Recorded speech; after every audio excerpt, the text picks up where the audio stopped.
So this is part 3 of the series talking about producing a country record for Anderson Elswick. And what we're doing is we're walking through the entire process of recording his song. Part 1, we just talked about the scratch tracks and how to capture scratch tracks. And then part 2, I gave you a little tour of the studio just to show you some of the gear that we have available here at my studio, Gem City Studios.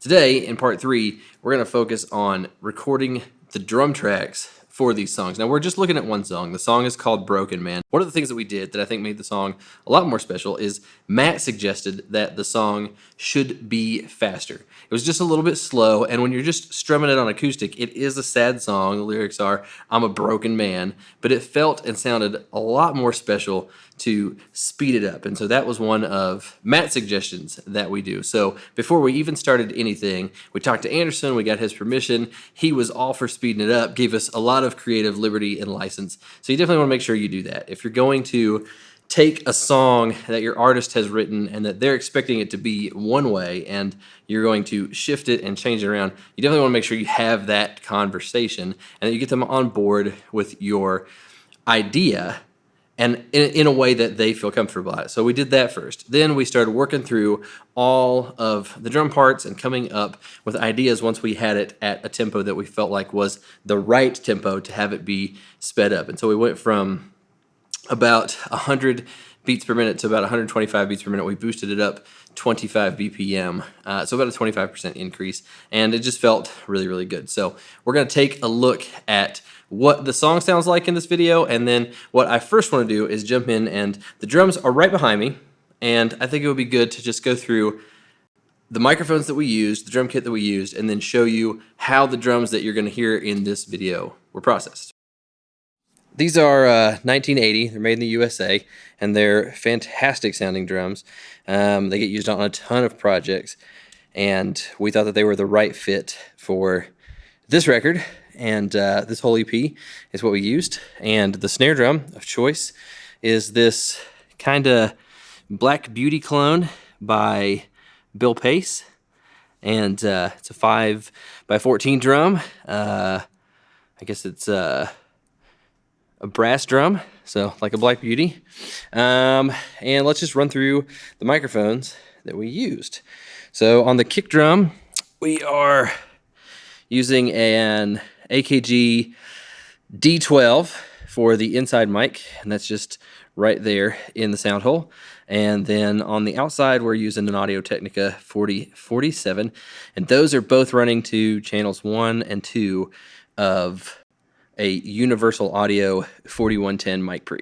On the top of the snare, we've got a Shure Beta 57, and on the bottom of the snare, we've got a modded, I don't know if you can see the little orange piece of tape on there or not, but that is an SM57 that has been modded by removing the transformer. And then we've got a Neumann KM184 on the hi-hat. And on both of the toms, we have Shure KSM 44s. Now, I love condenser mics on the toms. If you've never used them, you really have to try it. I didn't do this until Matt recommended it to me. So we'll look at the overheads now. The overheads are going to look like they're a little bit higher above the kit than what they really are, and that's because this camera lens is so wide. But we're looking at about 48 inches from the overhead that's above the hi-hat and the snare to the snare drum and hi-hat down there. The thing to note too with these overheads, they're AKG 414s, and this one is pointed towards the snare also, so it's angled just a little bit. It's a little bit lower, and this is to keep them roughly the same distance from the snare. But the only other microphones that we have for this project are going to be this Fathead, and what's worth noting about the Fathead is that, first of all, it's one of the Cascade Fathead 2s with the Lundahl transformers, and it is also turned so that the null of the microphone is pointing right into the drums. And so the ribbon element is facing the room long ways. So one side of the ribbon is looking that way, and one side of the ribbon is looking that way, and so it's just rejecting a ton of the drums and the cymbals. And because it's a ribbon, it's also very dark sounding and gets just a really, really thick sounding room ambience that's just very cool. The other two room mics are over here. This is probably about 10 feet away from the kit, and then about 8 feet into the air, we have a pair of SE Electronics Voodoo VR1 ribbon microphones. And so these also have the null of the microphone facing the drums, and there's a pair of them. The other one is over here, and those are also running into the console. So there you go. That is the drum setup for Anderson's record. So let's go into the control room, and I'm going to look at the processing that we are doing on these tracks. So we're not doing a massive amount of processing on the drums, but I do want to go ahead and go through some of what we are using to be able to record them. And the first thing, this gets used almost every time I do a record, and it's the 4110 mic pre's from Universal Audio, and they just sound really fantastic. You can see on them that they have a little switch right here in the middle, and that, for whatever reason, sounds more mid-rangey and just really, really good and punchy. And so you can see all the way across the board, every one of those channels has that switch number 1 engaged, because it's kind of hard to choose the other channels. They all have different features. With the off switch on, it's like no character. It's just a very clean mic pre. You get that big mid-range bump with switch number 1 engaged, and then if you bump over to switch number 2, it's got like some kind of a soft clipping or soft limiter, like a protection circuit in it, which can be kind of cool too. But number 1 just always sounds the best, so that's usually where I leave it. But this is both the inside and outside kick mic and the snare top and bottom, and then right below it is the Summit TPA 200B. And this thing, I don't know, Matt says it just does something magical on toms, and so this thing gets used on toms all the time. And so we just got it padded down 25 dB, and then the gain is just 6.5, and the output is 8 or almost 8 on both of them. It just sounds fantastic. The only thing that's getting processed on the kick drums is the inside kick mic, and it is going into the EQ on this ADR vocal stressor. And so the way this thing works is you've got a dip or a peak switch. And so if peak is up, then you're boosting, and if dip is flipped, then you're cutting. So we got a 70 hertz boost at about 5 dB. We got a, I don't know, probably roughly a 200 hertz cut, about 5 dB. We've got about a, we got a little 3K bump, about 6 dB, maybe 5.5.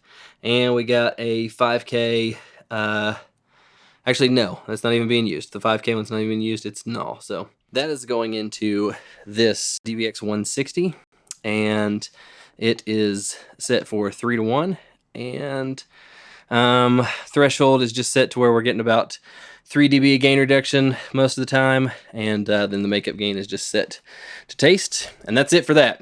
So we got this SSL EQ, that's what the top snare mic is going to, and we've got a, looks like about a 250 hertz bump at about somewhere between 6 and 9 dB. We've got a cut somewhere around 300. We've got a boost somewhere around 1.5 kilohertz. That's just a small boost, about 2 dB. And we've got 14K. We got about somewhere in the 3 to 5 dB range. Just adding some air up top, and that is then immediately followed into distressor number 1 here, which is at the top, and we've got the mid bump knob engaged. It's 4:1 on the compression ratio, the high pass on the audio circuit, and distortion number 2, and then it's set with attack and release at 5, and the input and output are set to taste. The input is super low because of all of the gain that's being added from the EQ. I do have the inside and outside kick mic also patched to the first 2 channels here on the console. So the inside, we're getting about a 3 dB bump. These numbers are actually off. I don't know what they are. Ever since we modded the EQs, you just got to do it by ear. They're close to around these frequencies, but it's not. Whatever the numbers are is not what they are. So there's some mids being taken out, probably around the 1K range, and then a little tiny bump around 50. That's on the inside mic. Outside mic, it looks like we're cutting using the high shelf, cut off about 6 dB, which I think the high shelf on this is actually 14K. So probably just taking some of that cymbal out that's going to bleed into the outside mic. And a little low mid cut around 250 and another 50 hertz boost. The top snare, this EQ is set, but I ended up bypassing that. Bottom snare has just a little low mid cut and a little 100 hertz boost. And we got the toms, boosting something around 5K, cutting something around 350, and boosting something around 100. And that's it. Oh, sorry, the ribbon mics right here. They do have some 1.2K getting cut, and also some 250 getting cut, and some 50 hertz boost to help make them a little bit fatter, a little bit darker. That's it for all of the processing. So everything else is just going straight into Pro Tools. Just broke it.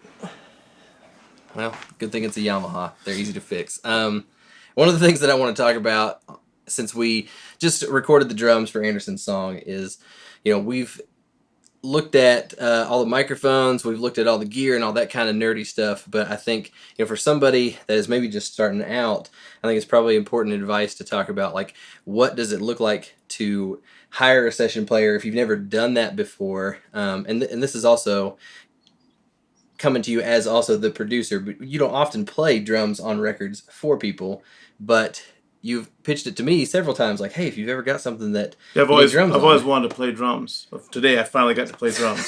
First time. So, what would be your advice to somebody that's besides hiring me? Yes, besides hiring you, if you had to say, okay, well, this is what you should look for in a session guy as the producer, what would you advise them?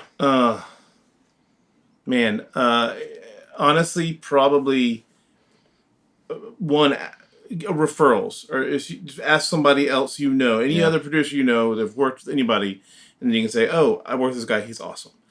Because you could see somebody play live and think they're amazing and bring them in the studio. It's like, oh, you're not the guy.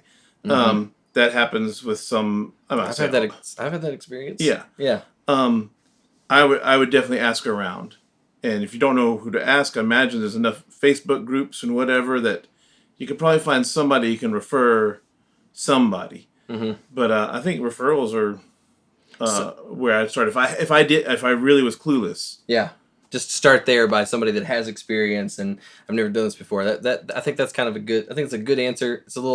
It's obvious, but I think also not obvious at the same time. Like, sure. People are going to say, what do I do? And you probably would think, well, I just go find the best drummer that I know, but sometimes the best drummer you know is only the best drummer you know on stage. Ask the best producer you know what drummer he would recommend. Yeah, exactly.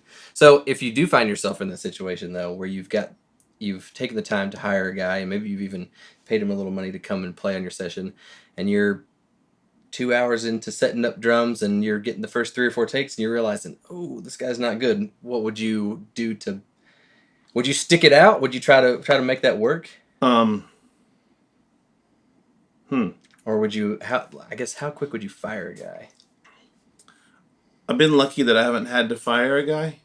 Okay. But also, most of the projects I work on are with bands. It's not real often that I have hired musicians. Right. Which is completely the opposite experience that I've had. I've worked with some bands, but recently all of my clients have been somebody that's a singer-songwriter that needs musicians. So, yeah, I can't...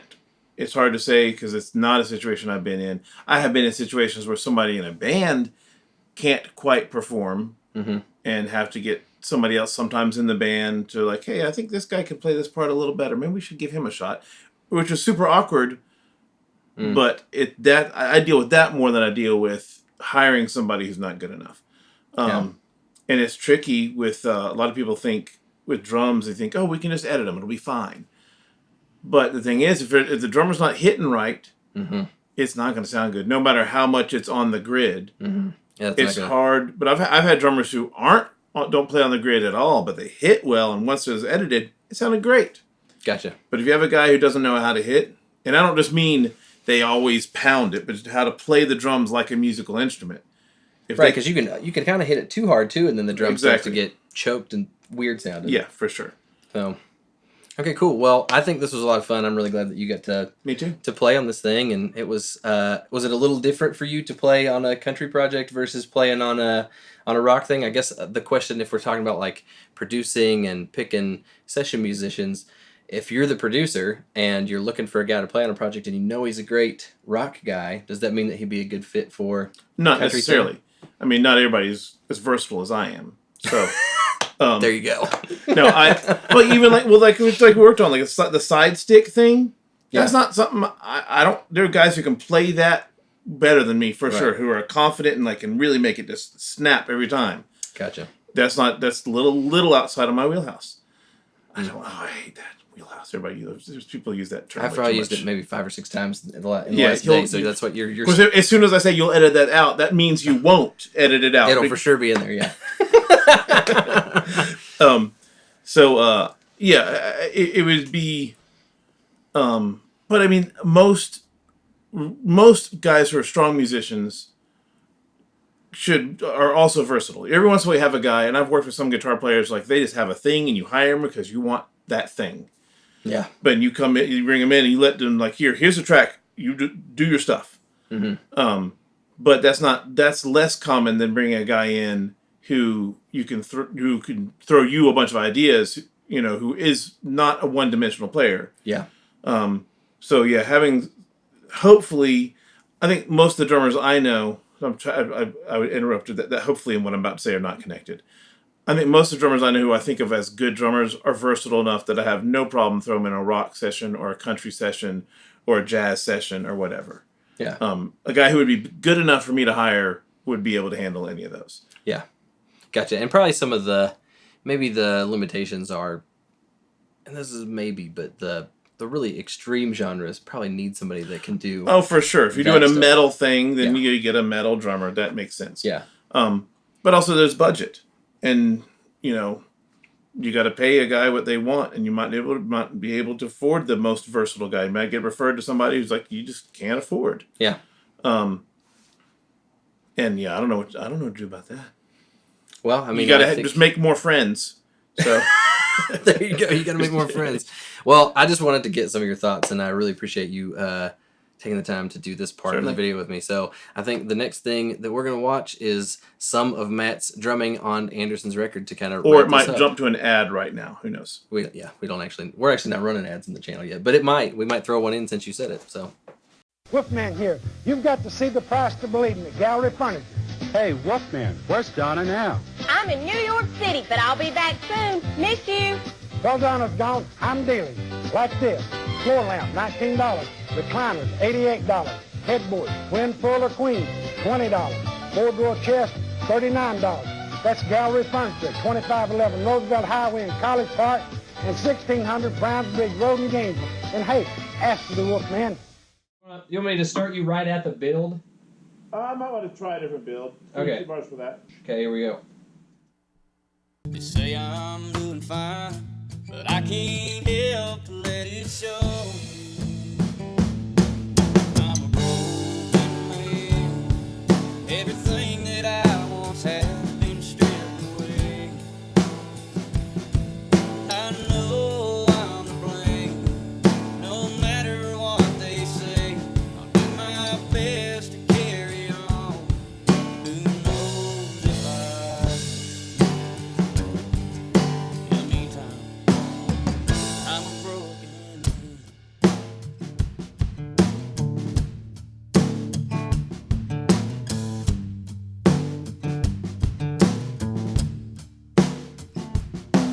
really thought I was doing better.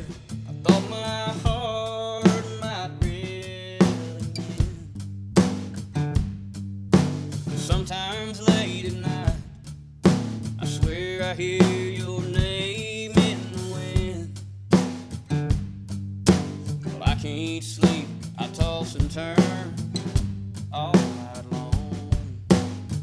this old black label, I'll do my best to right my wrongs. I'm a broken man. I don't like like that. That's too rock. Yeah, a little bit. I'm just gonna come back. There's four measures Okay. before that big fill you did. Here we go. With this old black label, I'll do my best to right my wrongs. I'm a broken man. Everything that I once had has been stripped away. I would like to get a low tom in there too if we're gonna do a fill like that. Here we go. With this old black label, I'll do my best to right my wrongs. I'm a broken man. Everything that I once had has been stripped away. I know I'm to blame, no matter what they say. I'll do my best to carry on. Who knows if in the meantime, I'm a broken man.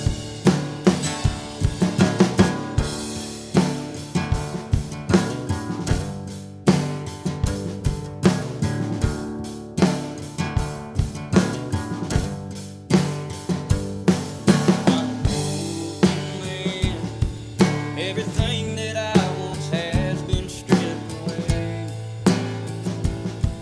I know I'm to blame, no matter what they say. I'll do my best to carry on. Only God knows if I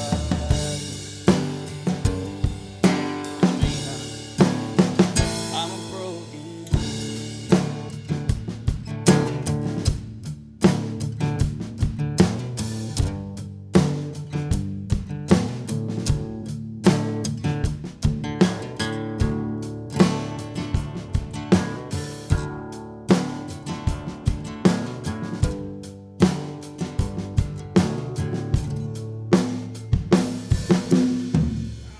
I hit my stick.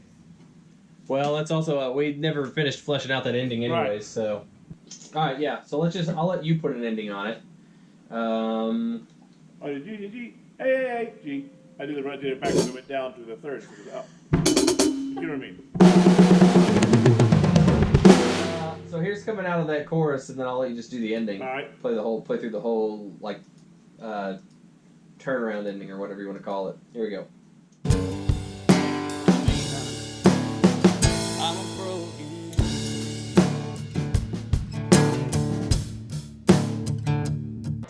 Where did I have my hats? I had the hats kind of tight there. I had the hats tight.